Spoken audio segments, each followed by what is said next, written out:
Mesdames et messieurs, bonjour, bienvenue dans cet entretien spécial. Aujourd'hui et plus que jamais, défendre la liberté de la presse, c'est défendre le droit des peuples à la vérité. Alors que partout dans le monde, la liberté d'informer reste un combat quotidien. Il est essentiel de braquer nos projecteurs sur ces territoires oubliés, où les voix sont réduites au silence et où les journalistes sont eux-mêmes pris pour cible. En cette journée mondiale de la liberté de la presse, nous avons le plaisir d'avoir avec nous au téléphone, depuis l'Espagne, Héctor Bujarri Santorum, journaliste espagnol engagé, collaborateur du média Nueva Revolución et ardent défenseur de la cause sahraoui. Nous allons ensemble évoquer l'importance de la liberté de la presse, le poids des fake news comme levier de propagande et de désinformation, et enfin le lien étroit entre l'Afrique, la justice et le panafricanisme. Buenos días Héctor, bonjour et merci d'avoir accepté notre invitation. Salut et merci beaucoup pour l'invitation. Pour commencer cet entretien en ce 3 mai, Héctor, que représente pour vous cette journée mondiale de la liberté de la presse en pensant à la situation des journalistes et des militants sahraouis dans les territoires occupés? Aujourd'hui, défendre la liberté de presse, c'est donner un voix à ce qu'on veut faire taire, comme le peuple sahraoui.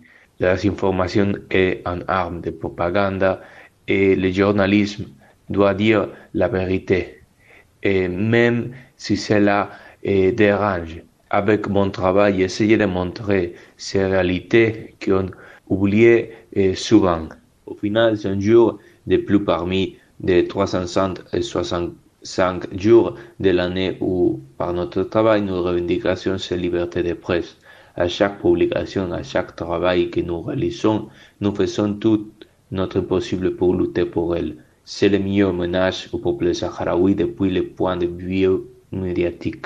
Bien sûr, nous ne pouvons qu'être à ses côtés en ce jour, mais aussi chaque jour de l'année. Pour moi, ce jour est cela.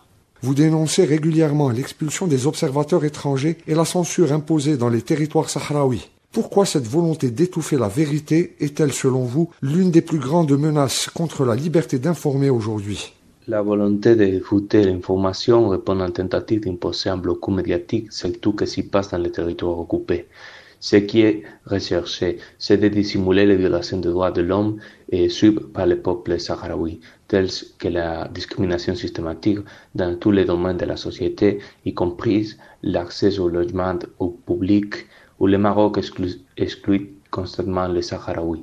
L'objectif final est d'empêcher toute l'information de sortir de ces territoires et de créer une fausse image de normalité, comme si ces territoires qui ne leur appartenaient pas faisaient partie intégrée de leur régime. Et pour ce faire, ils ont peuplé les zones de colonnes en tentative manifestée de modifier la réalité sur le terrain. Les journalistes espagnols, souvent éloignés de la question sahraoui, ont tendance à aborder le sujet seulement lorsqu'il y a des intérêts politiques en jeu, ce qui les empêche de se pencher sur les vrais problèmes auxquels est confronté le peuple sahraoui. Ils ne considèrent pas ces questions comme essentielles pour comprendre notre situation en tant que peuple, ce qui constitue un grand obstacle pour que la société en général comprenne notre réalité. Je connais très bien la réalité espagnole. Ils sont occupés de gommer le Sahara occidental de l'éducation pour faire en sorte que les nouvelles générations l'oublient. Et cela n'a pas été abordé par aucun des partis politiques. D'ailleurs, nous avons vu il y a quelques semaines que Mas Madrid a défendu le programme de langue arabe et de culture marocaine dans les écoles publiques espagnoles. Ce qui est grave, ce n'est pas seulement le contenu du programme, qui inclut des célébrations telles que la Marche verte et dans au moins un établissement scolaire en Espagne, début de l'occupation illégale du Sahara occidental par le Maroc, mais les contradictions que cela représente pour un parti qui se dit pro-sahraoui. J'ai signalé cette information à plusieurs médias de communication et ils n'y ont pas le publié. Comment faire face au blackout médiatique imposé aux journalistes et observateurs étrangers? Autrement dit, l'information ne se limite pas à relater ce qui passe dans les territoires occupés.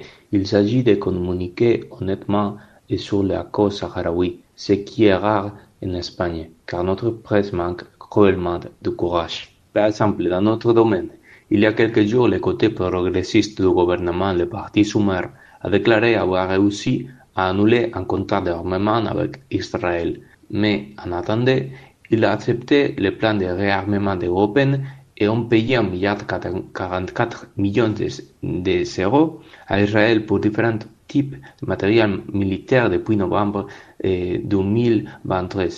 Ils n'ont pas réprimandé le ministre des Affaires étrangères espagnol. Ils n'ont pas fait grand chose pour empêcher l'envoi de matériel militaire au Maroc alors qu'il est en guerre contre le Front Polisario. En ce qui concernait le blocus médiatique imposé aux observateurs étrangers, le problème réside dans l'intérêt des acteurs qui contrôlent cette information. Ils ne pouvaient pas s'attendre à ce que, dans un environnement de censure maximale et de répression, les journalistes ou activistes travaillaient librement. Le travail dans cette cause est continu et nécessaire de la confiance qui se gagne peu en peu. C'est pour cela que je parle ainsi, car je me sens vraiment comme un Sahraoui, puisque je vis ces réalités tous les jours. Dans un monde saturé de désinformation et de fake news, notamment autour du conflit sahraoui, comment un journaliste engagé comme vous parvient-il à préserver un travail d'investigation rigoureux et à gagner la confiance du public? C'est très simple.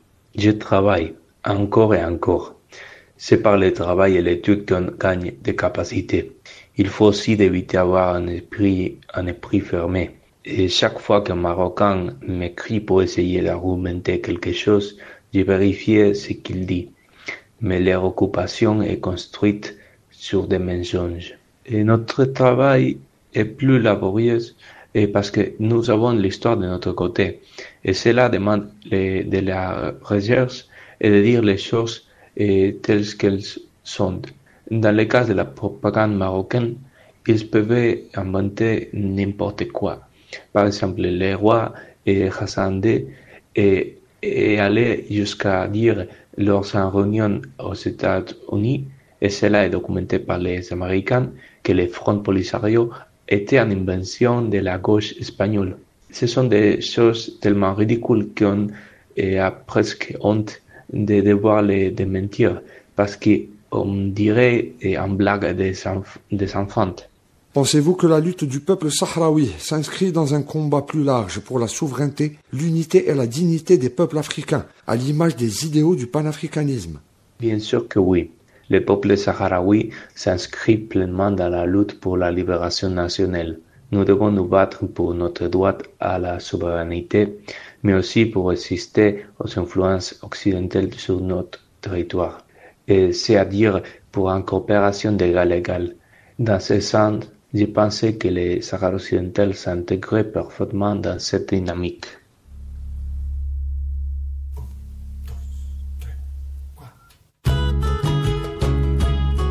En cette journée symbole d'expression libre de tous les journalistes du monde, mais également le jour anniversaire de Radio Ifriqiya FM, la voix africaine qui souffle sa seconde bougie d'existence. Un message à délivrer et plus spécialement à nos auditeurs, Hector.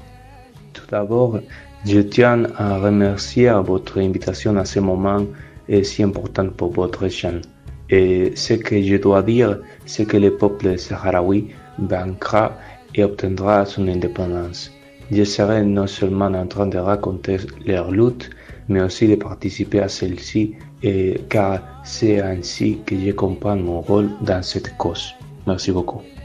Bueno, y para concluir, quiero mandar un abrazo grande a todos los miembros de Ifriqiya FM Radio que han hecho posible este proyecto durante unos años y que espero que pueda así seguir adelante durante muchos años más. Gracias a ellos por darnos este espacio, a todos los militantes de la causa saharaui, y sigamos informando. Un abrazo grande y nos vemos en el futuro. Muchas gracias a Héctor Boujari Santorum, journaliste aux médias espagnols Nueva Revolución. Merci pour votre éclairage passionné et pour votre engagement inlassable en faveur de la vérité et de la dignité des peuples. Rappelons-nous que la liberté d'informer n'est jamais acquise et qu'elle se nourrit du courage de ceux qui, comme vous, refusent le silence et l'oubli. Continuons de porter haut la voix muselée, ici et ailleurs. Merci à vous toutes et à tous de nous avoir suivis sur Radio Ifriqiya FM, la voix africaine de tous les peuples sans voix.